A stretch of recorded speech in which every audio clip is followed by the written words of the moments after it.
What's going on, everybody? It's your boy Spencer, back on Dueling Book. Like I said, I was doing one more replay. This one is a match. It's against, I think it's Punk Dragon League. Not the best pilot in the world for it, but that's kind of the point of like why I like this deck. Like I just don't like to play the way everybody's playing. If that makes sense. I'm a bit of a contrarian, so I just want to be able to compete against like randos who have these decks. I don't know if that makes any sense, but we'll see what ends up happening here. I get to go first, which definitely helps because I only had a Ghost Ogre going second, which probably definitely was not going to be enough. I've done a lot of experimenting over the time. So like Crystal Shark, it's a free special summon, but it can only be used as a 4 for like number monsters, like, which is okay, but it's not great because it can't be for ZS Ascended Sage. I don't know. This one was an interesting one, but I ended up taking it out because it's just a little too restrictive. I can't go, like, you can't go into Bahamut Shark. You can't even go into the what's it called? The Ascended, like, XYZ monster that brings out ZS Ascended Sage. So it's probably just not worth it. I do have one fish, so we'll see how I actually end up playing this. Yeah, that makes sense. Because I already have this, and that's what makes this card so good. Like, you definitely don't want to always go into that extra 4. It depends on the hand a little bit, but if this was the one that special summons from hand, the Angler, like, I definitely would have gone into the 4, gone into another ZS, so that way I can go into F0, but in this case I didn't have it. But it was still cool. I still get an Omni Negate out of this, which is really nice, Okay, so White Mirror can go ahead, bring that back. I can add it to my hand. So no more extenders. So the thing is, though, that's pretty cool. I mean, not cool. That's just decent about this is, like, this is, like, menacing. Like, menacingly on the board. Because it's going to be protected by battle. So your opponent's going to have to get over this. Or they're going to have to use a negate on the next turn on Bahamut Shark. Like, it's just something that they have to think about during their turn. Because it applies a little bit of pressure. But now I can go through the full combo. I'm probably going to take out Hope Harbinger. I've thought about that too. There is a number monster that's an Omni Negate, so it's probably just better. The thing I liked about Hope Harbinger is that it wasn't just a once per turn, but I don't know. I feel like you always like kill your opponent on the crackback, like regardless. It's something at least worth testing out. Like I'm going to go into Leo Utopia Ray and then the Omni, right? Like it gives me 2 monster negates plus the everything else like that's not on the field, which is kind of the weakness of this deck, obviously. But he's going to go ahead and Ghost Ogre there. Really the only card that can stop this. I think I let it go through. No, I probably don't. Because I need that, right? No, I do. Because I'm thinking he had multiple hand traps. Like, I'm just so used to playing, like, the meta or whatever you want to call it. It's just, yeah. That's just kind of how I've been playing it. But draw phase, of course. I can bring something. This would be a lot better, too, if this was an Omni as well. Because then I have 2, and that would... Plus the Ghost Ogre, it'd probably be pretty good. The thing that I just worry about is Nibiru, like, all the time, or, like... But the cool... literally one of the best things about this deck, and I think I may have just been overthinking it, right? But the best thing about this deck is that when you're... The best... Like, I've talked about this. The best combo is, like, Imperm, Effect Failure, and Nibiru. But, like, you always tribute Toad. Like, always. Because then they can't do it. And that just stops their plays a lot. Like, they might think you're doing this, but I like to keep this on the field because I can just use it. But Deer Note can go ahead and activate to special summon out the Z Almond. I feel like he could have just normal summoned Z Almond, right? I don't really know why that was necessary. But he's going to go ahead and grab the Foxy Tune. Foxy Tune effect. I will go ahead and negate there. And I'm just going to leave this on the board. Because the thing is like, oh, you want to play her on Gamma, but he's got a monster, so it's like there pretty much is literally nothing that he can do to stop this. And then I'm gonna take it so it doesn't hit the graveyard either. Then he's gonna go ahead and normal summon Effect Failure, bring out Hulk. I probably wouldn't have negated that. No, it's not true actually. I think that's like really like one of the best places to hurt your opponent. And he's gonna bring out Rocket Synchron, but I do have the Ghost Ogre there. Then he's going to change that into a Striker Dragon. But I do have the negate for it. Boot Sector Launch. I actually had this come up yesterday. And I might be wrong. I don't know. But when your opponent activates Boot, like...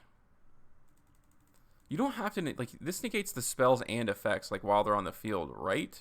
Because someone had tried to do that, like, oh, it doesn't work that way. Like, they try to activate the effect of a continuous spell.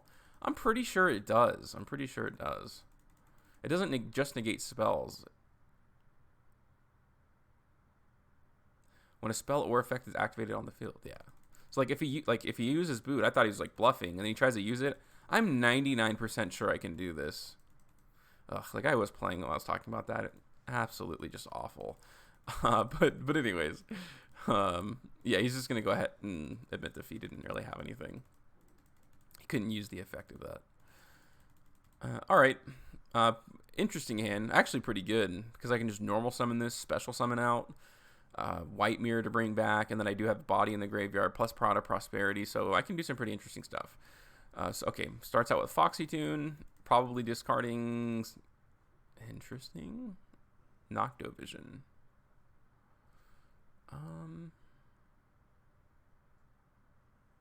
That's. I feel like you probably want to discard Safer, right? I don't know.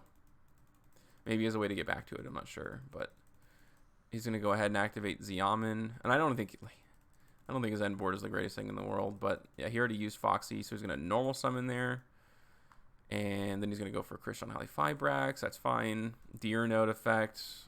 Okay. I feel like he should have brought out Deer Note, right? That's a misclick, of course. Not grabbing that. Grabbing Red Eyes Darkness Metal. Kind of cool. I kind of feel like it's still a good extender. But he's going to bring out Rocket Synchron, banish it with bring out Darkness Metal Dragon. Then he's going to bring back a dragon or bring it out from his hand. Interesting. He's going to go search out Serpent. He's going to go ahead and special summon the Serpent by banishing the Foxy. Go into a Striker. Go ahead and grab Boot Sector Launch. Safer effect to grab White Dragon Wyvern Burster. It's a funny name. And then he's going to go get out Romulus. I thought he was going to go for... Oh, I think he does go for Boral End. I'm pretty sure. But he's going to go ahead and discard the Deer Note, dump the Absolouter, grab a Tracer, replace the field spell with Boot Sector Launch, special summon out the Wyvern Burster, take those. He didn't have Chaos Space, so it's like he couldn't shuffle that back. Kind of unfortunate. But he does go for Boral End Dragon. Pretty hard to get rid of, right? Cannot be destroyed by battle or card effects. Neither player can target it. It's negated. You can't, chain anything to it. But I have a few answers. Like I'm not too worried about this because I have my hand's like a lot of gas. And then he's going to bring out a Recharger, go into a Borreload Savage Dragon, and there we go. The thing is like, yes, I'm sure he could have had a significantly better board, but like if you look at it like backwards, he's got a boss monster on the board, he's got an Omni Negate, and an Effect Veiler. So he has 3 interruptions, 3 fairly solid interruptions. So it's like, you would think a deck like this probably couldn't even compete and would have a chance to break a board like this, but Pot of Prosperity comes out. Just take a look at the top 3. He just fires that off super early, so that's fine, right? And I think this is almost what I always banish, is like these cards here. Because normally you can go into 1 Bahamut Shark and then combo off with the Utopia stuff otherwise. But I talked about this and I saw it in my opening hand. I saw the path there. Normal summon, bring that out, go into ZS Utopic Sage. And then I can... go ahead and get that negated. White Mirror effect to bring this back.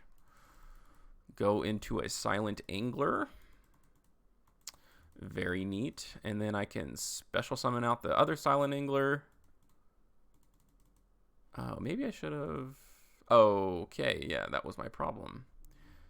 Yeah. Because it was just weird. It was just, everything was a weird timing when it came to this. There was no time for me to Aqua Spirit at a good time. So, because then I would have had to banish it, and then I couldn't have used White Mirror. That's kind of where it came from. So it's unfortunate this card just ended up being nothing. But he's going to go ahead and negate that as well. That is perfectly fine. And then I can go ahead and go into F-Zero. So, 500 IQ. I'm going to take a little bit of damage. I probably should have just attacked over Tracer. I don't know, why. I don't really know why I did that, but then I can go into a big old Zeus with 2 pops. So there's tons of ways to get 2-pop Zeus. The Utopia line, F-Zero line, and then of course there's like the regular one, with the regular one I say, but it's the Salamangreat Plays Vortex or whatever it's called. But yeah, and then I can clear his board and pass turn. I have decent follow-up for sure. I at least have access to a 4-line. He top decks a Nibiru, and okay, so kind of weird, because I don't have any more Bahamut Sharks, unfortunately. So nothing really I can do there. I'm just gonna go ahead and attack for a bunch of damage, and then probably I don't remember what I go into. I think I go into Utopia so he can't attack. It's a bit weird. Yeah, it's a bit weird. Maybe I shouldn't. Maybe this is a waste, right? Because now I can't even go into my Utopia line. Yeah. Yeah, that's fine. But he top deck anti-spell anyways. But so he didn't really have anything to do there. But yeah, that was a nice little match there against Punk Dragon Link. Not the greatest thing in the world, but still I thought the showcase for the deck was pretty cool. Being able to play through 3 disruptions going second. Let me know what you guys think in the comment section down below. Other than that, that's going to do it for today's video, and I'll see you guys next time.